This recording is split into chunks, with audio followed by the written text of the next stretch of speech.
আপোনালোক সকলোকে Wasim book tube চেনেললৈ স্বাগতম জনাইছোঁ। আজিৰ এই ভিডিঅ'টোত কোনখন কিতাপৰ কথা ক'ম, ভিডিঅ'ৰ থাম্বনেইল আৰু টাইটেল দেখি নিশ্চয় গম পাইছে। আজিৰ এই ভিডিঅ'টোত অনুৰাধা শৰ্মা পূজাৰী বাইদেউৰ চাহেবপুৰাৰ বৰষুণ কিতাপখনৰ বিষয়ে ক'ম বুলি ভাবিছোঁ। ভিডিঅ'টো আৰম্ভ কৰাৰ আগতে এটা কথা কওঁ, আপোনালোকৰ যদি ভিডিঅ'টো ভাল লাগে তেনেহ'লে এটা লাইক কৰি দিব। চাহেবপুৰাৰ বৰষুণ কিতাপখনৰ কাহিনীটো আৰম্ভ হৈছে বৰষা আৰু তেওঁৰ প্ৰেমিক প্ৰান্তিকৰ ৰেল যাত্ৰাৰ লগতেই। প্ৰান্তিক হৈছে সেইজন যুৱক যাৰ লগত বৰষাৰ কিছুদিনৰ পাছতেই বিয়া হোৱাৰ কথা।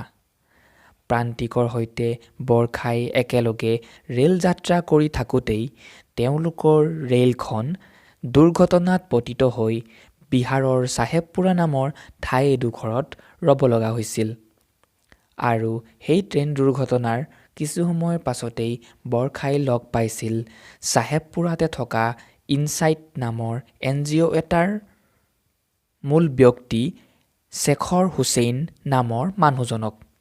সেই শেখৰ হুছেইন নামৰ ব্যক্তিজনক লগ পোৱাৰ পাছত বৰষাই তেওঁৰ NGOৰ দ্বাৰা কৰা বিভিন্ন উন্নয়নমূলক কামৰ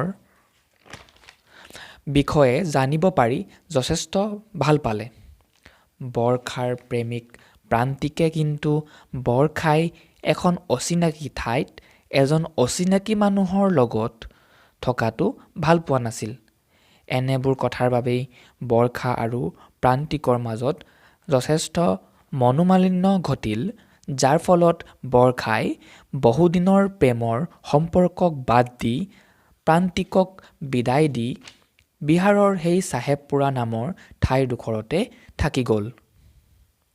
সেই চাহেবপুৰাৰ ইনচাইট নামৰ NGOটোত বিভিন্ন ঠাইৰ বিভিন্ন ব্যক্তিক লগ পোৱাৰ উপৰিও এজন যুৱকক লগ পাইছিল বৰষাই। তেওঁ হৈছে সঞ্জীৱ দাস। অৱশেষত সেই সঞ্জীৱ দাসৰ প্ৰেমতেই পৰিছিল বৰষা। সঞ্জীৱ দাসেও বৰষাক ভাল পাই পেলাইছিল। চাহেবপুৰাতে NGOৰ বিভিন্ন কাম কৰি থকাৰ মাজতে এবাৰ শেখৰ হুছেইন আৰু NGOৰ আন দুজন ব্যক্তি ক্ৰমে ৰাখী আৰু সঞ্জীৱৰ লগত বৰষা আহি অসমৰ মাজুলী পালেহি। মাজুলীত থাকি কিছু উন্নয়নমূলক কাম কৰিবৰ বাবে। কিন্তু মাজুলীত থকা সময়ত সমাজৰ কিছু অসৎ লোকে বৰষাহঁত মাজুলীলৈ আহি বিভিন্ন উন্নয়নমূলক কাম কৰা কথাটোত বৰ ভাল নাপালে। সেই অসৎ লোকসকলৰ লগত মনোমালিন্য হোৱাৰ পাছত এদিন ৰহস্যজনকভাৱে সঞ্জীৱৰ মৃত্যু হ'ল। এনেদৰেই চাহেবপুৰাৰ বৰষুণ কিতাপখনৰ কাহিনীটোৰ অন্ত পৰিল। আপোনালোক সকলোৱে এই কিতাপখন এবাৰ পঢ়ি চাওক। পঢ়ি নিশ্চয় ভাল পাব। এই ভিডিঅ'টো বনোৱাৰ আগত ময়ো কিতাপখন পঢ়িলোঁ। পঢ়ি মোৰো ভাল লাগিল। যদি এই কিতাপখন আপোনালোকে আগতে পঢ়িছে তেনেহ'লে কমেণ্ট কৰক পঢ়ি কেনে পালে। তেনেহ'লে আজিলৈ ইমানতে সামৰিছোঁ। আকৌ এখন নতুন কিতাপৰ সৈতে পুনৰ লগ পাম। ধন্যবাদ।